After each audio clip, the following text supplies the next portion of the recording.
Welcome to BRK news. సాధారణంగా మనలో లేదా మన చుట్టూ ఉన్న ఫ్రెండ్స్ సర్కిల్లో చాలా మంది బరువు సమస్యతో కానీ ఊబకాయంతో కానీ చాలా ఇబ్బందులు పడుతున్నారు. ప్రతి నలుగురిలో వాళ్ళ ఉన్న హైట్కి తగిన బరువుకు అసలు పొంతనే ఉండదు. 10 మందిలో ఒకరు మాత్రమే తమ హైట్కి తగిన బరువులో ఉంటారు. నిజానికి వాళ్ళు అదృష్టవంతులని చెప్పాలి. ఎందుకంటే చాలా మందికి మన ఇండియాలో బరువే సమస్య అవుతుంది. కాగా తాజా నివేదిక ప్రకారం ఊబకాయంపై ఓ నివేదిక ప్రస్తుతం ఆందోళన కలిగిస్తోంది. ఇక విషయంలోకి వెళితే, ఇప్పటి వరకు అమెరికా, బ్రిటన్ లాంటి విదేశాల్లో ఊబకాయలు ఎక్కువగా ఉంటున్నారు. అందువల్ల అది ఆ దేశాలకు సమస్య అవుతోంది. కానీ ఇప్పుడు సీన్ మారుతోంది. ప్రస్తుతం ఆ దేశాల సరసన భారత్ కూడా చేరబోతోంది. ప్రపంచ ఊబకాయులకు కేంద్రంగా భారత్ నిలవబోతోంది. దేశంలో ఉన్న ప్రజలు విపరీతంగా బరువు పెరిగిపోతున్నారు. ఆ అధ్యయనం ద్వారా ఈ వివరాలు వెల్లడయ్యాయి. 2050 నాటికి భారతదేశంలో సుమారు 45 కోట్ల మంది ఊబకాయులుంటారని లాన్సెట్ జనరల్ అధ్యయనం చెబుతుంది. చైనా తర్వాత ప్రపంచంలో అత్యధిక ఊబకాయులున్న దేశంగా భారత్ మారుతుంది అని వెల్లడించింది. 2021లో భారతదేశంలో 18 కోట్ల మంది అధిక బరువు కలిగి ఉన్నారు. వీరిలో 8.1 కోట్ల మంది మగవాళ్లుంటే 9.8 కోట్ల మంది ఆడవారున్నారు. ఈ సంఖ్య 150% పెరిగి 45 కోట్లకు చేరుకుంటుందని అంచనా. ఇక్కడ మనం ఒక విషయం చెప్పుకోవాలి. బరువుగా ఉన్న వాళ్ళంతా ఊబకాయులు కాదు.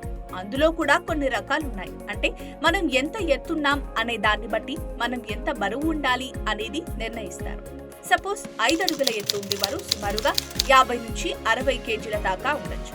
అలాగే 6 అడుగుల ఎత్తు ఉండేవారు 60 నుంచి 80 కేజీల దాకా బరువు ఉండొచ్చు. ఈ బరువును లెక్కించేందుకు BMI అనేది ఉంటుంది.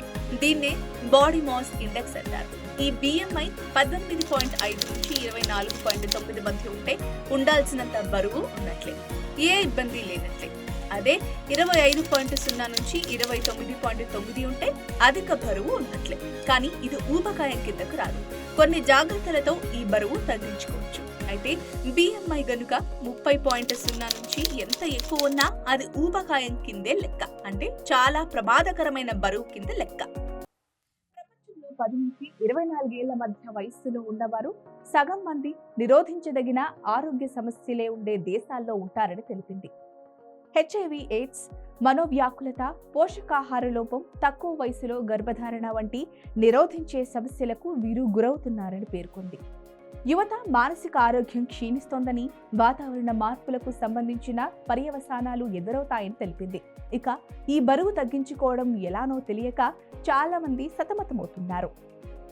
ప్రభుత్వ సర్వే ప్రకారం 2019-2021 మధ్య 24% మహిళలు, 23% పురుషులు ఊబకాయం లేదా అధిక బరువుతో ఉన్నారు. 2015-16లో ఇది 20.6%గా ఉండేది. ఈ సమస్యను ఎదుర్కోవడానికి ప్రభుత్వాలు చేసేదేమీ ఉండదు. మనకు మనంగా దీనిపై దృష్టి పెట్టాలి. బరువు తగ్గించుకోమని ప్రభుత్వాలు చెబుతాయి, కానీ తగ్గించుకోవాల్సిన బాధ్యత మనపై ఉంటుంది.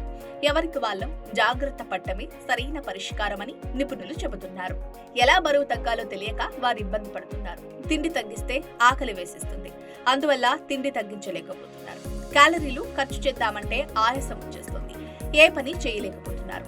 కూర్చుంటే లేవలేకపోతున్నారు. ఇలా అధిక బరువుతో అన్ని సమస్యలే. పైగా గుండె జబ్బులు, బీపీలు, షుగర్లు, కీళ్ళ సమస్యలు, ఇలా అధిక బరువు వల్ల అనేక రోగాలు కూడా వస్తున్నాయి. పరిస్థితులు ఇలా ఉంటే లాన్సెట్ జనరల్ మరో బాంబు పెంచింది. అలాగే ప్రపంచ ఉష్ణోగ్రతల పెరుగుదల వల్ల వచ్చే పర్యవసానాలు జీవితాంతం అనుభవించే తొలితరంగా నేటి యువత నిలుస్తుందని చెప్పింది. ఇక మొత్తానికి 2100 నాటికి చెప్పుకోదగ్గ స్థాయిలో ఆరోగ్య సమస్యలు తీవ్రతరమవుతున్నాయని పేర్కొంది.